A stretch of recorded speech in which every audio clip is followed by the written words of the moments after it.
mais esquisitas que tem toda essa história do Banco Master, que ela tem muitas coisas esquisitas que ramificam em coisas mais esquisitas, e é uma história que só não é, na minha opinião, do tamanho da Lava Jato, porque a Lava Jato, um monte de empresa acabou, né? Então, um monte de emprego foi pro espaço, mudou um monte de coisa Só no... o que dizem, né? Não é assim, as empresas continuam aí, algumas mudaram de nome só porque estavam com a imagem manchada. Pode ser também. Então tá. Então, do mesmo tamanho da Lava Jato, ou próximo ali. Mas o que mais me pega nisso, cara, é o seguinte: tem um personagem, tem alguns personagens, mas um específico, que é o Alexandre de Moraes, nessa história, que teria algum tipo de contrato, a esposa dele teria algum tipo de contrato com o Banco Master lá, o escritório dela e tal, que dá uma cifra absurdíssima.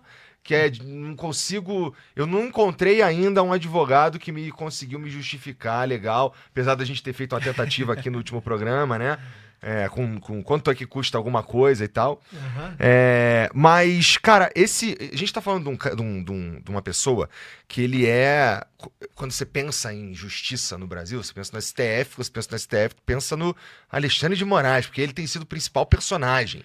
E esse cara, envolvido num escândalo que tem a ver com grana, não é opinião política, não é se o Alexandre de Moraes quis prender o Bolsonaro ou não, ou se ele, entendeu? O que ele acha do Lula. É grana, é dinheiro, entendeu? Dinheiro não tem partido.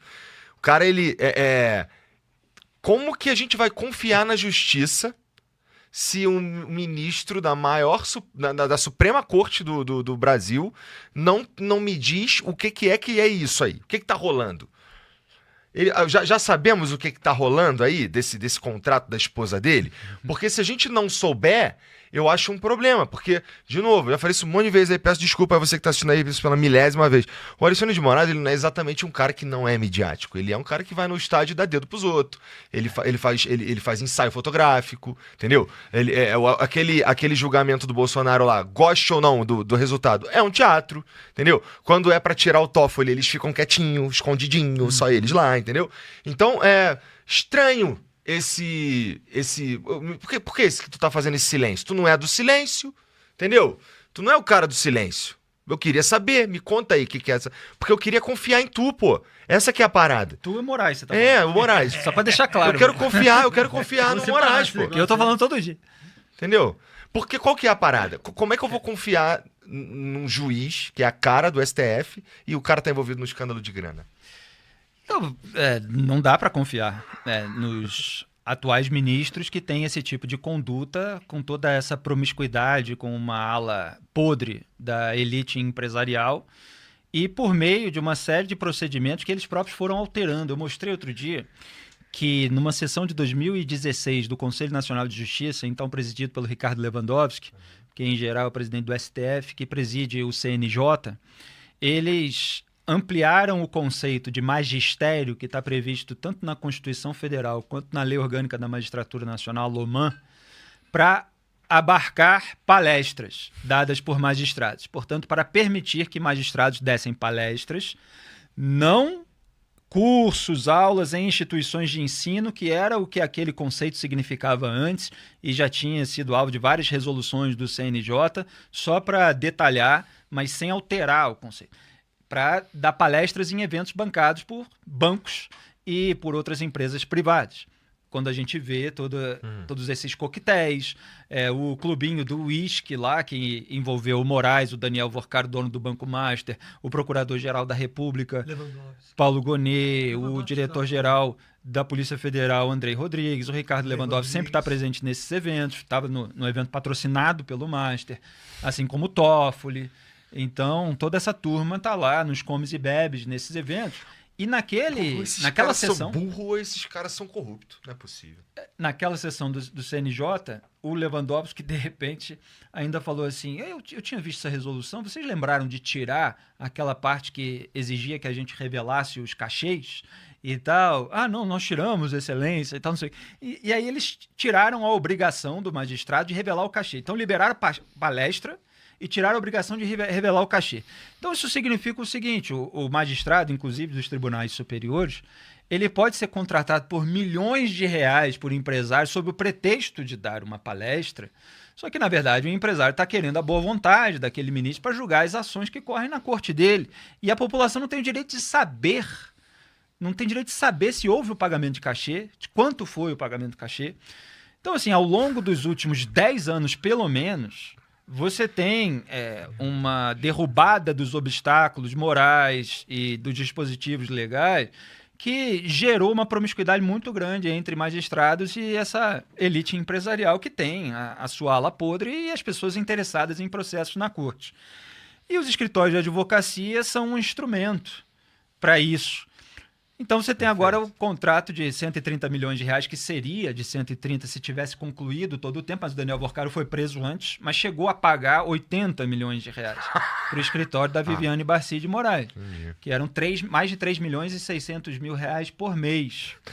E aí ela, depois de meses de investigação, etc., soltou uma notinha para tentar justificar. E aí é o que você falou, que vocês já conversaram aqui. Não convenceu ninguém. Porque ela falou de 94 reuniões de até 3 horas, teve que subcontratar 3 escritórios e participaram 15 advogados. Aí você vai fazer todas as contas com os valores do mercado, não chega a 3 milhões e 600 mil reais por mês. E aí você vai ver os manuais que eles dizem, não, nós fizemos o manual. Isso é muito engraçado. Tem um código de conduta, código de ética do Master. Isso é uma coisa maravilhosa. Né? Semana passada, código de ética. Isso. Código de ética do Daniel Vorcaro, do Banco Master, que estava no esquema bilionário de fraude, que está gerando um rombo de mais de 41 bilhões de reais da FGC, que enganou 1 milhão e 600 mil investidores. Aí você vai ver, diz que revisou. Tem um monte de erros de revisão. Ou acertos, né? A depender de quem olha. Porque tem uma parte que é cômica, é tragicômica. Tem assim, você deve ou você não deve, sabe? Tipo essas coluninhas de jornal, nota 10, nota 0. Tem uma coluninha ali no código de ética. Aí o você não deve, tá assim, você não deve impedir que sejam utilizadas informações inverídicas e negociações de fraude, alguma coisa de fraudulenta. Você pode deixar rolar. Se você não deve impedir, significa que você deve deixar. Você deve deixar rolar fake news, fraude e tal. Então tá lá no Código de Ética. Eu tava ironizando no meu programa, dizendo assim, não, Daniel Vorcaro agora vai alegar. Não, eu pedi... Contratei um escritório de advocacia, falou que era para agir assim e tal, tô seguindo a ética. Então, assim, não tenho culpa, a culpa é dela. Que tá dizendo, não, pode gerar fake news, pode fazer fraude e tal. Então, assim, Felipe, ridículo. Eu ia te perguntar sobre essa questão da data, porque não me lembro, ao longo das últimas décadas, de termos vivido ou termos acompanhado notícias semelhantes que envolvessem o Supremo Tribunal Federal e o comportamento de seus ministros. Tá certo que era uma outra época, não existiam as palestras pagas, essas reuniões que as pessoas saem daqui para falar do Brasil para as mesmas pessoas lá fora, ficando hospedado nos melhores hotéis, 5, 6 estrelas, tomando o melhor uísque, viajando em primeira classe, talvez recebendo uma grana para fazer uma palestra, para falar as coisas que poderiam ser ditas aqui, né? Eu até brinquei com o Igor um dia, eu falei, você imagina se você um dia me perguntasse, Tramonta, o que você acha que a gente pode fazer aqui no Flow para ficar mais legal o nosso programa? Eu falei, então vamos fazer o seguinte, vamos para Paris, nós vamos pegar um avião legal, você paga, Igor, né? Nós vamos para Paris, vamos sentar no hotel. Vou ligar pro meu brother aqui, o Daniel Vorcaro. E aí vamos conversar durante 1 hora e pensar, tá? Depois a gente volta pro Brasil, né? Não existe na história recente, ou se nós puxarmos um pouquinho, algumas décadas, nós tivemos grandes ministros no Supremo Tribunal Federal, juristas da melhor qualidade.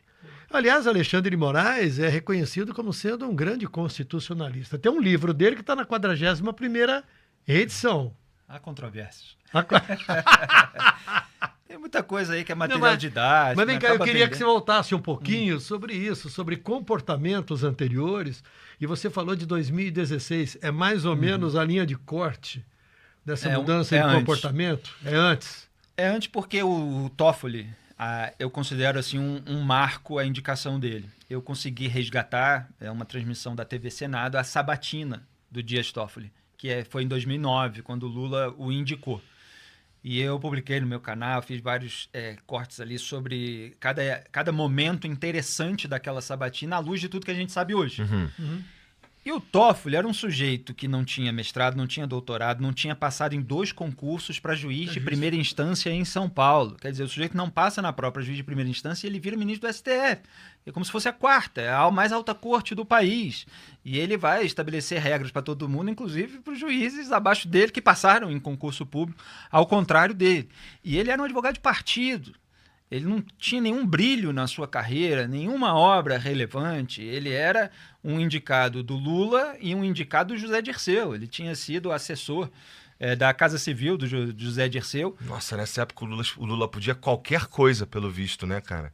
Exatamente. Ele estava ainda com uma popularidade alta, era ali final do segundo mandato.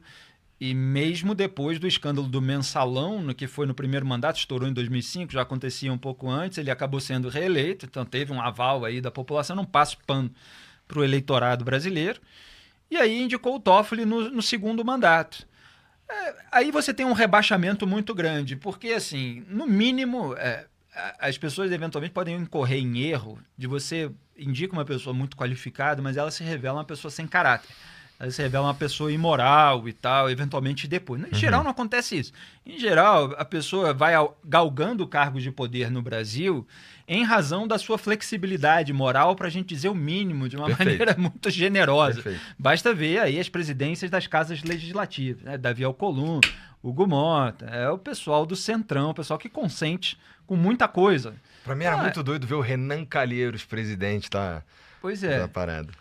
Então, assim, fora as outras questões que geraram uma degradação muito grande no STF, o excesso de judicialização, tem várias questões que estão sendo rastreadas. O Felipe Recondo, por exemplo, tem artigo a respeito disso, tem alguns aspectos ali que eu destacaria mais, outros menos, mas eu acho que a partir de 2019 houve uma derrocada muito grande. Mas não posso deixar de registrar que antes dessa derrocada, em termos de qualificação, já houve uma derrocada quando Gilmar Mendes chegou no Supremo Tribunal Federal. Agora, o Gilmar era muito mais qualificado do ponto de vista acadêmico do que o Toffoli. Então, assim, você tem uma desculpa. Não, tinha um grande currículo, etc.